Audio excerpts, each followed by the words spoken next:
Remember Bhopal museum का सच। भोपाल शहर में हुई एक भीषण त्रासदी को दर्शाता रिमेंबर भोपाल म्यूजियम अपने आप में एक अनूठा प्रयोग है। सन 2014 में बना यह भारत का पहला ऐसा म्यूजियम है जिसमें लोगों द्वारा आंखों देखा हाल बयान किया गया है।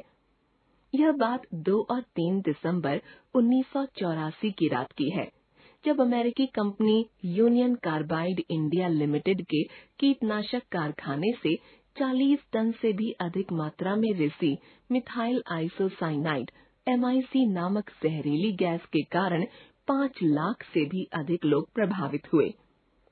इस जहरीली गैस के प्रभाव से आज तक की पीढ़ियां जूझ रही हैं। विश्व भर में भोपाल एक औद्योगिक हादसे का प्रतीक बन गया।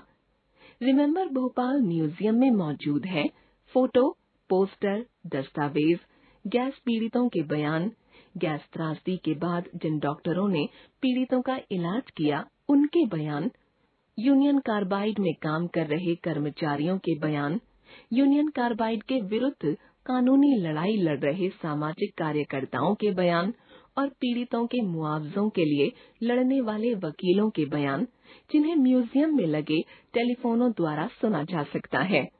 साथ ही उस रात जिन लोगों ने अपनी जानें गंवाई, उनसे जुड़ी खास चीजें यादगार के रूप में म्यूजियम में रखी गई हैं, जैसे खिलौने, दवाइयां, चश्मे और न जाने क्या क्या।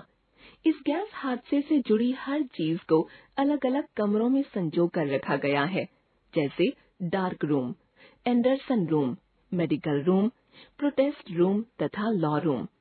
आइए इन कमरों में रखी कुछ चीजों से आपको रूबरू कराएं। पहले डार्क रूम में प्रवेश करते हैं। कमरे की छतें एवं दीवारें काले रंग की होने के कारण इसे डार्क रूम कहा गया है, जो उस रात के डरावने मंजर का एहसास कराता है, जिस रात जहरीली गैस का रिसाव हुआ था। कमरे की दीवार पर जगह जगह टेलीफोन टंगे हैं, जिनके माध्यम से मोहम्मद हफीज, गंगाराम आदि लोगों की आवाजों को सुना जा सकता है। ये लोग उस रात हुए हादसे के चश्मदीद गवाह हैं। साथ ही उन डॉक्टरों के बयानों को भी सुना जा सकता है जिन्होंने गैस पीड़ितों का इलाज करने में अपनी अहम भूमिका निभाई। वहीं एक गुलाबी रंग के स्वेटर पर नजर ठहर जाती है। यह स्वेटर बिस्मिल्लाह बी के मरे हुए बेटे साजिद के बचपन की याद दिलाता है और एक आखिरी निशानी के रूप में उस रात के हादसे को भूलने नहीं देता। न जाने उस रात कितनी माताओं ने अपने बेटों को खोया होगा, यह सोचकर ही आंखों से आंसू निकल पड़ते हैं। अगला कमरा हादसे में जिम्मेदार वारन एंडरसन और यूनियन कार्बाइड के प्रति राज्य और केंद्र सरकार की ओर से क्या क्या कार्रवाई हुई, इन्हें दर्शाता है। इसलिए इसका नाम एंडरसन रूम रखा गया है।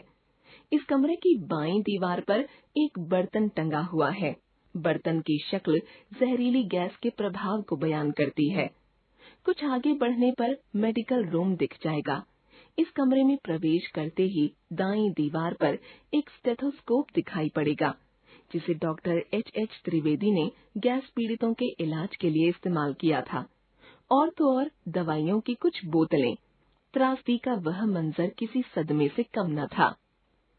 सीढ़ियों से पहली मंजिल तक जाने के मार्ग में गैस त्रासदी, विदेशी निवेश तथा यूनियन कार्बाइड के विरोध को दर्शाते तरह तरह के पोस्टर भी लगे हैं।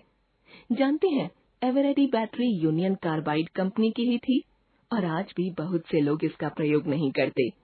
ऐसा करके वे वास्तव में अपना विरोध प्रदर्शित करते हैं।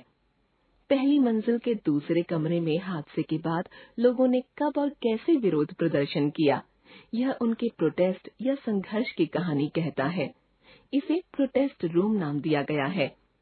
अगर कभी आपको यूनियन कार्बाइड के ठीक सामने वाली बस्ती में जाने का मौका मिले, तो आपको रूथ वाटरमैन और गैस पीड़ितों द्वारा मिलकर बनाई गई एक मूर्ति दिखेगी।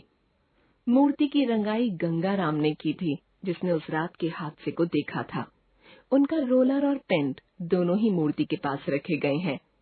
इस कमरे में एक कफन भी टंगा है, जिसे गैस पीड़ित अपने शरीर पर ओढ़ कर चलते हैं, अपने शरीर पर हुई हिंसा की ओर ध्यान दिलाने के लिए। निस्संदेह हादसे के बारे में सोचकर ही रोंगटे खड़े हो जाते हैं। आखिरी कमरा लॉ रूम कहलाता है। अंदर घुसते ही एक दीवार पर सभी पीड़ितों के लिए बने राहत फॉर्म्स के चित्र दिखेंगे। इन चित्रों में राहत फॉर्म के सन 1985 से लेकर अभी तक के रूप दर्ज हैं।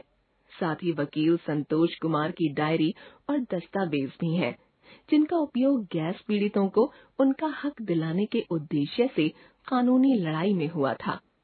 कह सकते हैं कि रिमेंबर भोपाल म्यूजियम महज म्यूजियम नहीं, वरन यूनियन कार्बाइड जैसी घटनाओं के विरुद्ध और मानवता के पक्ष में एक ऐसी जंग है जिसे निरंतर लड़ा जा रहा है। जिंदगी और मौत के बीच जूझती पीढ़ियों का यह वह कड़वा सच है जो विज्ञान के डरावने चेहरे को देखकर चीत्कार उठता है, भुलाए नहीं भूलता।